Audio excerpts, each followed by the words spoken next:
गोस्वामी श्री तुलसीदास ने श्री रामचरितमानस में एक प्रसंग लिखा है जहां भगवान परशुराम श्री राम की प्रशंसा कर रहे हैं। परशुराम के शब्द सुनिए और खुद सोचिए, क्या कोई क्षत्रिय जाति का शत्रु एक क्षत्रिय की प्रशंसा में ऐसे अलौकिक शब्द कह सकता है? जय रघुवंश बनज बन भानु, गहन दनुज कुल दहन कृसानु। जय सुर विप्र धेनु हितकारी, जय मद मोह काम भ्रमहारी। विनयशील करुणा गुण सागर, जयति बचन रचना अति नागर। सेवक सुखद सुभग सब अंगा, जय शरीर छवि कोटि अनंगा। करो काह मुख एक प्रशंसा, जय महेश मन मानस हंसा। आज हम जिस भारतवर्ष की गौरवशाली संस्कृति और इतिहास पर गर्व करते हैं, उसे मुगलों और अंग्रेजों से बचाने का काम ब्राह्मणों ने ही किया था। ब्राह्मणों ने ही वेदों, पुराणों, शास्त्रों, रामायण, महाभारत, गीता जैसे ग्रंथों की पांडुलिपियों को अपने प्राणों पर खेलकर सुरक्षित रखा, जिन पर आज हमें आकाश भर अभिमान है। वापस लौटते हैं भगवान श्री परशुराम पर। हमें भगवान परशुराम के बारे में एजेंडे के तहत सिर्फ इतना बताया गया कि उन्होंने धरती को 21 बार क्षत्रियों से विहीन कर दिया, खाली कर दिया। लेकिन क्या ये बातें तथ्यात्मक रूप से सही हैं या इसमें कुछ मिलावट भी है? कभी आपने इन तथ्यों की गहराई पर विचार किया? कभी सूत्रों को फिर से खंगालने की कोशिश की? आज हम मिलकर इतिहास के पन्नों की वो धूल झाड़ेंगे जिसे जानबूझकर सत्य उजागर करते हुए अक्षरों को छिपाने के लिए डाल दिया गया था।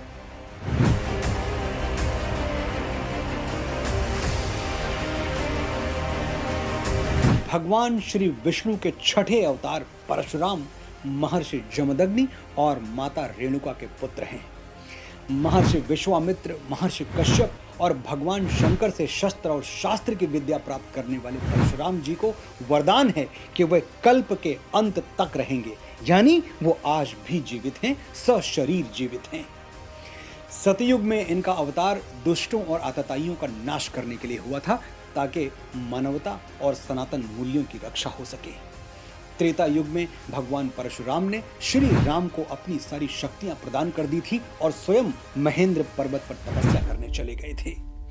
द्वापर युग में भगवान श्री कृष्ण को इन्होंने तमाम अस्त्र शस्त्र प्रदान किए, युद्ध नीतियां सिखाई और बताया कि भविष्य में महाभारत नाम का एक भयानक युद्ध होगा जिसमें आपकी भूमिका निर्णायक रहेगी।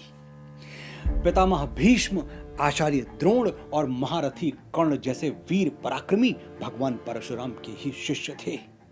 कहता है इतिहास, जगत में हुआ एक ही नर ऐसा, रण में कुटिल सम क्रोधी, तप में महासूर्य जैसा। मुख में वेद, पीठ पर तर्कस, कर में कठिन कुठार विमल। शाप और शर दोनों ही थे जिस महान ऋषि के संबल। यह कुटीर है उसी महामुनि परशुराम बलशाली का, भृगु के परम पुनीत वंशधर, व्रती वीर प्रणपाली का।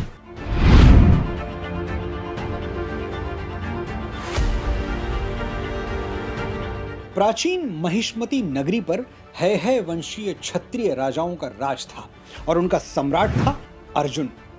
ये वही अर्जुन था जिसे भगवान दत्तात्रेय से 1000 भुजाओं का वरदान मिला था, जिसके बाद वो सहस्त्र बाहु या सहस्त्रार्जुन कहलाया।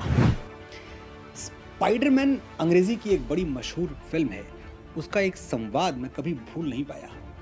With great power comes great responsibility. जिसके हाथों में ईश्वर ताकत देता है, उसके कंधों पर जिम्मेदारी अपने आप आ जाती है। जो शक्ति आने पर कर्तव्य भूल जाए वो रावण, जो शक्ति और कर्तव्य दोनों को साथ लेकर चले वो राम। बस इतना सा अंतर राम को राम और रावण को रावण बनाता है, वरना शक्तिशाली तो दोनों ही थे। सहस्त्रार्जुन अपनी ये अपरिमेय शक्ति संभाल नहीं पाया और उसने अपनी प्रजा पर भीषण अत्याचार करने शुरू कर दिए। अकारण ब्राह्मणों और आचार्यों की हत्याएं की जाने लगी, उनके आश्रमों और शास्त्रों को जलाया जाने लगा। निर्दोष जनता पर इतने कर लाद दिए गए कि उनका जीना मुहाल हो गया। अत्याचारों की अति हो रही थी, चारों ओर त्राही त्राही मची हुई थी और ऐसे ही अत्याचार करते हुए सहस्त्रार्जुन एक दिन महर्षि जमदग्नि के आश्रम जा पहुंचा। महर्षि जमदग्नि भगवान परशुराम के पिता। हमारी वैदिक सनातन परंपरा का पालन करते हुए महर्षि अतिथि का स्वागत करने आगे बढ़े।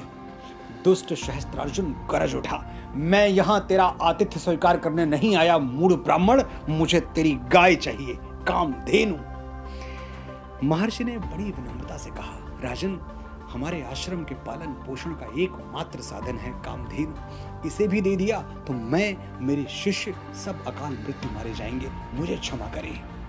सहस्त्रार्जुन आग बबूला हो गया। उसने अपने सैनिकों को आदेश दिया, इस आश्रम को तहस नहस कर दो और ये कामधेनु अपने साथ ले चलो।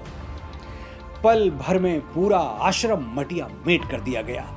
लेकिन सहस्त्रार्जुन ने जैसे ही कामधेनु को हाथ लगाया, वो अंतर्ध्यान हो गई। परशुराम ने अपने आश्रम का ये हाल देखा तो उनके क्रोध की कोई सीमा न रही।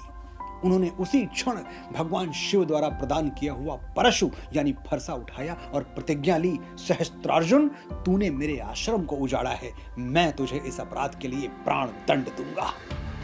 भगवान परशुराम जा पहुंचे महिष्मती। भगवान परशुराम और सहस्त्रार्जुन के बीच भीषण संग्राम हुआ।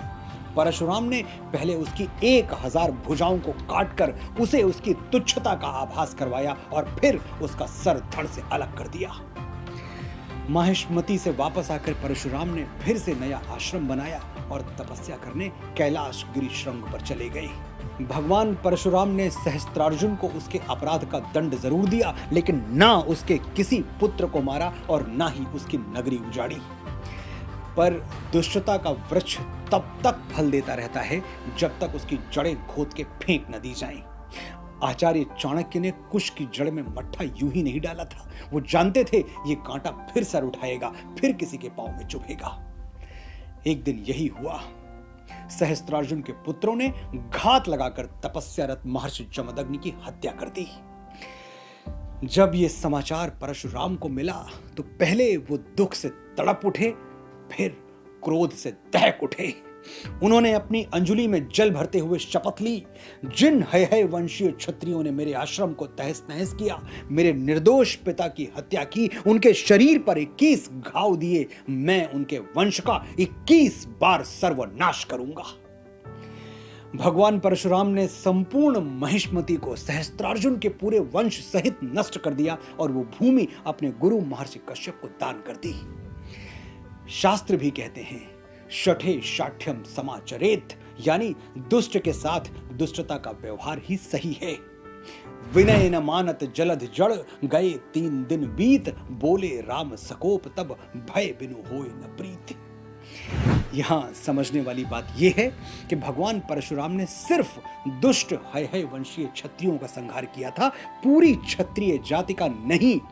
लेकिन हमें जाति के नाम पर बांटने वाले बड़ी आसानी से यह जहर पिला देते हैं कि भगवान परशुराम ने सभी क्षत्रियों का संहार कर दिया था। अगर श्री परशुराम क्षत्रिय जाति के शत्रु होते तो महाराज दशरथ, राजा जनक सभी क्षत्रिय थे। उनके या उनके किसी भी वंशज का भगवान परशुराम के साथ कभी कोई युद्ध क्यों नहीं हुआ? भगवान परशुराम को क्षत्रिय कुलद्रोही कहना ब्राह्मणों और क्षत्रियों के बीच फूट डालने की एक सुनियोजित साजिश है, एक षड्यंत्र है। रावण ब्राह्मण था, भगवान राम क्षत्रिय, लेकिन क्या हम भगवान राम को रावण वध के लिए दोषी मानते हैं? नहीं, क्योंकि हमारी सनातन परंपरा जाति नहीं कर्म पर आधारित है। हम नायक और खलनायक कुल देखकर नहीं, कर्म देखकर निश्चित करते हैं। जो दुष्ट है उसे दंड जरूर मिलेगा, फिर वो किसी भी जाति किसी भी वर्ण का क्यों न हो। कर्म प्रधान विश्व रचि राखा, जो जस करिए सो तस फल चाखा। गोस्वामी श्री तुलसीदास ने श्री रामचरितमानस में एक प्रसंग लिखा है जहां भगवान परशुराम श्री राम की प्रशंसा कर रहे हैं। परशुराम के शब्द सुनिए और खुद सोचिए, क्या कोई क्षत्रिय जाति का शत्रु एक क्षत्रिय की प्रशंसा में ऐसे अलौकिक शब्द कह सकता है? जय रघुवंश बनज बन भानु, गहन दनुज कुल दहन कृसानु, जय सुर विप्र धेनु हितकारी, जय मद मोह काम भ्रमहारी, विनयशील करुणा गुण सागर, जयति बचन रचना अति नागर, सेवक सुखद सुभग सब अंगा, जय शरीर छवि कोटि अनंगा, करो काह मुख एक प्रशंसा, जय महेश मन मानस हंसा। आज हम जिस भारतवर्ष की गौरवशाली संस्कृति और इतिहास पर गर्व करते हैं, उसे मुगलों और अंग्रेजों से बचाने का काम ब्राह्मणों ने ही किया था।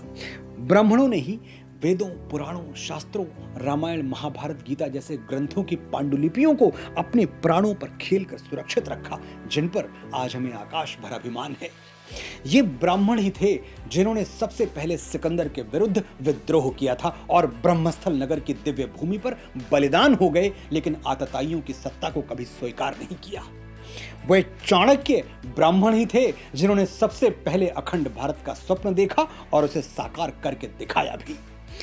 चाणक्य स्वयं सम्राट बन सकते थे, बने नहीं।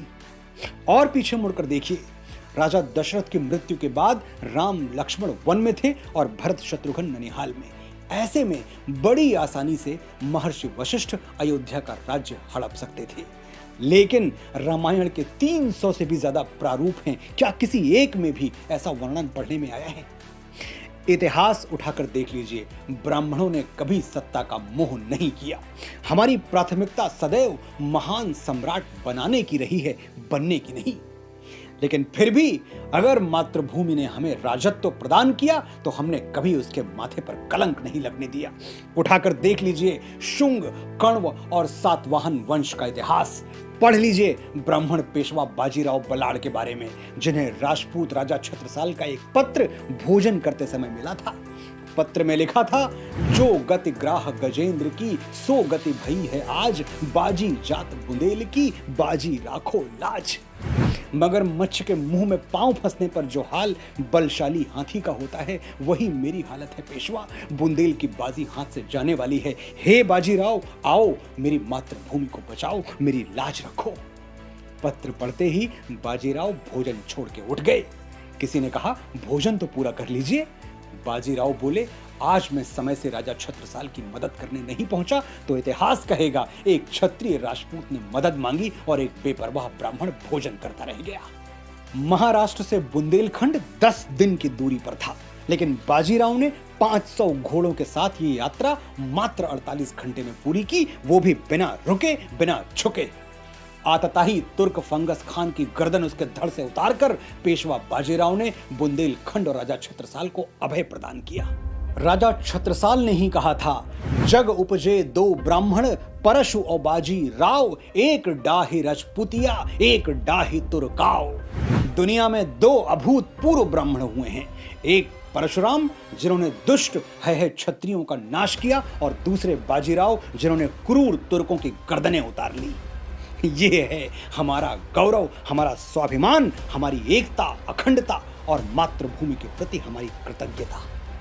विप्र वंश के असि प्रभुताई, अभय होई जो तुम्हें ही डराई। मुझे विश्वास है हमारी संस्कृति के साथ हुए इस छल को अब आप समझ गए होंगे। आज के बाद कोई आपसे कहने आए कि क्षत्रिय और ब्राह्मण एक दूसरे के शत्रु हैं, तो उसकी छोटी बुद्धि पर तरस खाकर आगे बढ़ जाइएगा।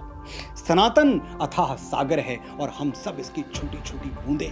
अगर हम बिखर जाएंगे तो ये सागर नष्ट हो जाएगा, और अगर हम सब एक साथ रहे तो यही समुद्र अक्षत हो जाएगा, अक्षर हो जाएगा।